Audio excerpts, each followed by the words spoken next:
مارس سال 2021 خانواده پوکو X3 معرفی شد که هیچکس فکرشو نمیکرد به یکی از پرفروش‌ترین و محبوب‌ترین گوشی بازار تبدیل بشه، ولی اومد و بازی بازار رو مخصوصاً با مدل پرو جوری تغییر داد که شما همین الان هم از هر 10 نفر دست حداقل 5 نفرشون X3 پرو می‌بینی.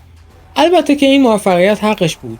گوشی میان رده با CPU پرچمدار، باتری خوب، حافظه و رم بالا و قیمت یه گوشی میان رده کاری کرده بود که تا 8 میلیون تومان با هر مدل استفاده تنها انتخاب هر کسی باشه. سالهای بعد با اومدن مدل‌های جدید همه انتظار داشتن موفقیت X3 پرو ادامه پیدا کنه، ولی حتی یک ذره هم به موفقیت‌های اون نزدیک نشد. اما امسال پوکو با X6 پرو انگار تصمیم داره دوباره سهم خودش از بازار برگردونه.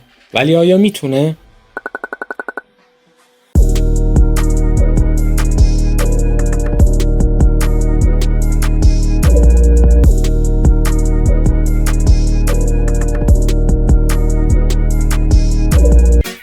به کانال تکنومیکس خیلی خوش اومدید. بدون معطلی بریم سراغ اصل مطلب.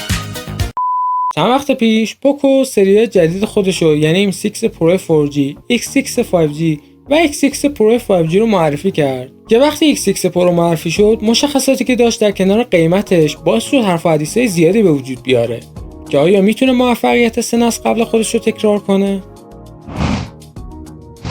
اگر اخبار گوشی رو کم و بیش دنبال کرده باشین، قیافه پوکو X6 پرو شما رو یاد سری مدل ردمی K70 میندازه که خیلی هم بی ربط نیست، چون در واقع این مدل ریبرند شده ردمی K70 ایه که مال بازار چینه و یه خورده تغییراتی رو با ردمی K70 ای داره که به مرور جلوتر بهتون میگم. X6 پرو تو سه رنگ عرضه شده، مشکی، خاکستری و زرد معروف پوکو که این رنگ پشتش یه حالت چرمی داره و پوکو بهش میگه یلو وگن لدر. پشت رنگای چرمی و خاکستری از پلاستیکه که فوق‌العاده جاذب اثر انگشته، فرمشون هم پلاستیک ماته، اما قاب پشتی پلاستیکی نیست که حس اونجوری پلاستیکی بودن رو منتقل کنه و شاید اون اوایل خیلی متوجهش نشین. حس تو دست گرفتنش با توجه به وزن 186 گرمی و وجود خمیدگی‌های قاب پشتش خوبه و میشه گفت از X5 پرو که تخت کامل بود بهترم هست. حتی اگر رنگ زردش که حس چرمی داره هم باشه قشنگ تو دستتون میشینه. بیرون زدگی لنز دوربینا خیلی نیست و اگر چپ دست باشین دستتون باهاش برخورد آنچنانی نداره. کنارشون نوشته 64 مگاپیکسل OIS رو میبینیم که پیشاپیش خبرمون میکنه تو این گوشی با لرزشگیری اپتیکال طرفیم. از نظر IP از IP54 پشتیبانی میکنه که میشه همون مقاومت در برابر پاشش آب که خب این روال همه پوکو X هاست. محافظ صفحه نمایش برخلاف مدل X6 که گوریلا گلاس ویکتوس در یک حرکت عجیب و غریب نسخه پرو گوریلا گلاس 5 حتی 6 هم نیست که حتی اگر این برای قیمت تمام شده کمتر هم باشه باز جای بحث داره شیائومی. بالاخره حسگر اثر انگشتم تو این سری به زیر نمایشگر انتقال پیدا کرده که سرعت خیلی خوبی داره و با کمترین مکس ممکن گوشی رو آنلاک میکنه. فقط جاش یکم پایینه که یکاش بالاتر بود. پایین گوشی خروجی میکروفون، اسپیکر، درگاه شارژ و اسلات سیم کارت رو میبینیم. سمت راست دکمه پاور و ولوم که تو جای خوبی هستن، فقط اگر یکم پایینتر بودن بهتر میشد. سمت چپ گوشی خبری نیست و بالای گوشی هم اسپیکر دوم، میکروفون دوم و آیار بلاستر هست که برخلاف پارسال امسال از جک سونی خبری نیست که برای گیمرها خبر بد محسوب میشه. پوکو X6 پرو یه صفحه نمایش OLED 12 بیتی داره با رزولوشن 1.5K و تراکم پیکسلی 446 ppi که دالبی ویژن و HDR10 پلاس رو پشتیبانی میکنه و نرخ رفرش ریت 120 هرتزه که تطبیقی هم نیست متاسفانه و فقط بین 60 و 120 سویچ میکنه و مواقعی هم که آلویز آن روشن باشه 30 هرتز رو میبینیم. برای روشناییش منابع معتبر میگن 520 نیت به صورت دستی و 1148 نیت به صورت اتوماتیکه که در شرایط خاص و پلی کردن محتوا HDR میتونه تا 1800 نیت بالا بره که اون 1800 نیت هم عملاً در 99% اوقات شدنی نیست، ولی همین روشنایی 1148 نیتی در برابر 912 نیتی X5 پرو یک برگه برنده به حساب میاد. نرخ نمونه برداری لمسی این گوشی 480 هرتزه که یه جهش 2 برابری نسبت به نسل قبلشه و تجربه فوق‌العاده‌ای رو توی بازی بهتون میده. یکی از تفاوتایی که X6 پرو با ردمی K70 داره ظرفیت باتریشه که نسخه چینیش 5500 میلی آمپر ظرفیت در کنار آداپتور 90 واتی داره. از اون طرف X6 پرو یه باتری با ظرفیت 5000 میلی آمپر داره که با شارژر 67 واتی تو جعبه‌اش تو مدت زمان نیم ساعت تا 83% و تو 43 دقیقه میتونه از 0 به 100% برسه که 7 دقیقه سریعتر از X5 پروه. عمر باتریش از رقبای خودش یعنی گلکسی A54 و آنر 90 بهتره، اما خیلی هم اعداد و ارقام عجیبی نداره و با استفاده نیمه سنگین راحت یه روزو براتون دووم میاره.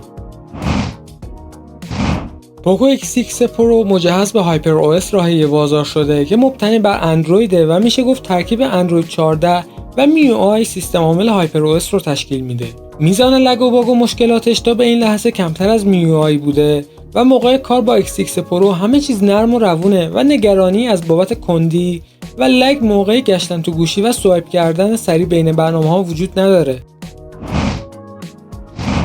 و اما میرسیم جایی که پوکو X6 پرو حرف و حدیثاش شروع میشه و برگای آدم ممکنه از این گوشی خزون شه. این گوشی داخل خودش سی پی یو قدرتمند مدیاتک دایمنسیتی 8300 اولترا رو جا داده که تو بخش قدرت نه تنها برادرای بزرگتر خودش یعنی شیائومی 13T و پوکو F5 و F5 پرو رو میذاره تو جیبش، حتی برای سی پی یو های قدری مثل اسنپ دراگون 8 نسل 2 و مدیاتک 9200 پلاس خط و نشون میکشه و پا به باشون میاد که این حجم قدرت و این قیمت فوق العاده است. این سی پی یو از یه هسته کورتکس A715 با حداکثر فرکانس دیوانه‌وار 3.35 گیگاهرتز و 3 تا A715 دیگه با فرکانس 32 و 4 تا کورتکس A510 با فرکانس 2.2 پشتیبانی میکنه که اگر دقت کنید فرکانس هستش از دایمنسیتی 9200 پلاس هم بالاتره و تنها فرقشون هسته اصلیشونه. 8300 اولترا گرافیک مال G615 رو با فرکانس عجیب 1400 مگاهرتز داره که این حتی از مال G715 موجود تو دایمنسیتی 9200 پلاس با فرکانس 995 مگاهرتز بالاتره و در کنار حافظه UFS 4 و رم LPDDR5X قشنگ قاتل پرچمدارا و پرچمدارایی مثل شیائومی 13T پرو و وان پلاس 11 و گلکسی S23 رو هدف گرفته و آدم تعجب میکنه که آیا واقعا با یه میان رده طرفه یا قاتل پرچمدار. این گوشی تو برنامه انتوتو به امتیاز 1,396,000 در حالت پرفورمنس و 1,321,000 در حالت بالانس و استاندارد رسید و تو برنامه گیگ بنچ 6 بخش سینگل کور 1419 و مولتی کور به 4369 رسید. پوکو X6 پرو به یه سیستم دفع حرارت خوب مجهزه به طوری که یه لایه گرافیتی پشت نمایشگر داره. زیر اونم یه محفظه بخار 5000 میلیمتر مربعی و در قسمت پشتی چند لایه گرافیتی مختلف چیپست و باتری رو در بر گرفته و یه لایه هم قسمت پایینی برای پورت شارژ که همه اینا باز شدن علیرغم پلاستیکی بودن جنس قاب پشتی گوشی دفع حرارت خوبی رو داشته باشه. تو بحث گیمی خیالتون از این گوشی راحت باشه، سنگین ترین بازی‌ها رو براتون به راحتی اجرا میکنه و یه خبر خوبم برای پابجی پلیرها دارم که 90 FPS پابجی رو هم پشتیبانی میکنه. اسپیکرهای X6 پرو شفافیت خوبی دارن و جزئیات صدا واضح و رسا به شما میرسه ولی بیس زیادی رو بهتون نمیده و تو ولوم‌های بالای 60 یکم از شفافیت صدا کم میشه، اما برای آهنگ گوش دادن و بازی کردن با میانگین ولوم 50 واقعا کیفیت خوبی رو بهتون تحویل میده. پوکو X6 پرو از دوربین سه‌گانه با پکیج لنزهای اومنی ویژن استفاده میکنه که ساختارش از لنز اصلی 64 مگاپیکسلی با اسم OV64B با فاصله کانونی 25 میلیمتر و گشودگی دیافراگم 1.7 که لرزشگیر اپتیکال رو هم پشتیبانی میکنه. لنز 8 مگاپیکسلی اولترا واید با کد OV08D که یه لنز با فوکوس ثابت و فاصله کانونی 16 میلیمتر و دیافراگم 2.2 و یه لنز 2 مگاپیکسلی ماکرو فانتزی که راجبش حرف نزنیم بهتره. دوربین سلفیش هم 16 مگاپیکسلی ساخت اومنی ویژن با کد OV16A و فوکوس ثابت و فاصله کانونی 28 میلیمتر و دیافراگم 2.4 و اما کیفیت عکساش، عکسایی که دوربین اصلی X6 پرو میگیره توی نور روز شارپی خوبی دارن ولی وایت بالانس یکم رو به گرمی میزنه اما راضی کننده است. اشباع شدن و حالتی که به عکس میده عکس رو چشم نوازتر از واقعیت میکنه ولی عکس دقیق نیست و اینو باید مد نظرتون باشه. داینامیک رنج هم خوب عمل میکنه و نقاط تاریک عکس رو سعی میکنیم به شکل خوبی روشن کنه. وقتی عکسای اصلی رو کراپ میکنی آدم از سطح جزئیاتش لذت میبره، اما بی ایراد هم نیستن. جسمای بزرگ و نزدیک به خوبی پردازش شدن، ولی جسمای دور یا ریز مثل برگ بوته‌ها، درخت‌ها آبرنگی میشه. عکسای با زوم 2 برابر مثل عکسای اصلی جزئیات واقعا خوبی ثبت میکنه و وایت بالانس خوبی هم دارن و نویزی توشون وجود نداره. لنز اولترا واید هم عکسای خوبی میگیره و اوجاج اطراف عکس کمه.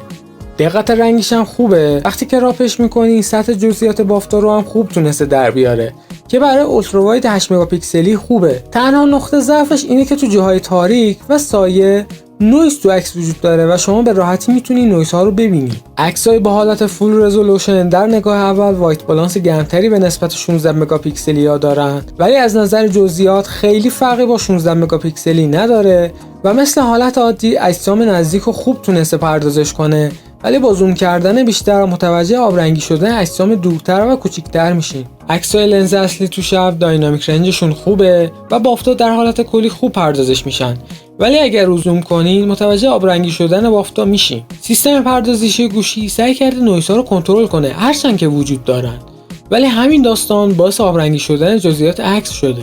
عکس‌ها در حالت نایت مود فرق خاصی با حالت عادی ندارن جز 2 درجه روشن‌تر شدن مناطق تاریک که اونم به لطف اشتراک کردن عکس این اتفاق رخ میده.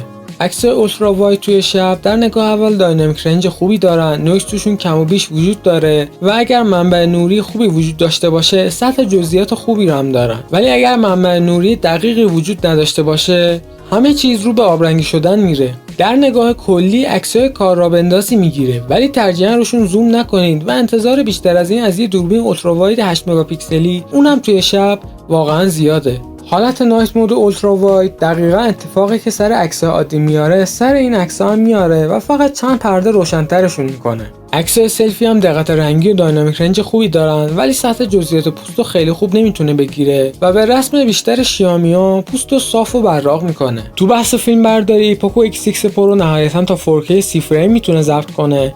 فیلمایی که با این گوشی ضبط میشه وایت بالانس خوبی دارن و داینامیک رنجشون هم خوبه. لرزشگیر اپتیکالی که داره برای مواقع راه رفتن تا اونجایی که در توانشه تلاش میکنه لرزش ها رو بگیره که موفق هم عمل میکنه، ولی وقتی موقع دویدن میشه دیگه از قدرتش خارجه. هرچند که خیلی از حجم لرزش ها رو میگیره ولی شما همچنان توی فیلم شاهد لرزش ها هستین. تنها نقطه ضعف که من از این گوشی دیدم دقت پایین اتوفوکوسش تو حالت 1080 که از حالت 4K 30 فریم ضعیف‌تر عمل میکنه و گاهن نمیتونه به طور خودکار سوژه رو تشخیص بده. دوربین سلفی هم نهایتاً تا 1080 30 فریم میتونه ضبط کنه که واقعا جای سواله چرا شیائمی این گوشی رو با این CPU قوی تا 30 فریم محدود کرده، اونم توی 1080. دقیقاً کاری که با شیائمی 13 اولترا کرد. دقت رنگ و داینامیک رنج فیلم‌های سلفی خوبه، مثل نمونه‌های عکسش جزئیات رو به صورت کلی خوب میگیره ولی جزئیات صورت رو کامل نمیتونه پردازش کنه، ولی قابل قبوله. و اما میرسیم به جمع‌بندی. پوکو X6 پرو یه گوشی خوش دست و خوش ساخته که فوق‌العاده قدرتمند تو رده خودش. این گوشی به رسم ذات پوکو بیشتر برای کسی خوبه که یه گوشی با سخت افزار قوی و کیفیت ساخت خوب و صفحه نمایش عالی میخوان که تا چند سال نگهش دارن و حسابی باش بازی کنن و نگرانی از بابت اجرای بروزترین بازی‌ها و سنگین‌ترین بازی‌ها نداشته باشن و باتریش بتونه یه روز کامل جواب بده. پوکو X6 پرو الان توی ایران اخیراً با نسخه 512 گیگ و 12 گیگ رم موجود شده و حدود 17.5 میلیون قیمت داره که با شکستن حباب و بیشتر شدنش تو بازار و اومدن نسخه‌های 8256 انتظار میره که تا 14-15 میلیون تومان افت قیمت داشته باشه. ممنونم که تا آخر ویدیو همراه من بودین. امیدوارم این ویدیو به دردتون بخوره و ممنون میشم با لایک، کامنت و سابسکرایب بهم انرژی بدین.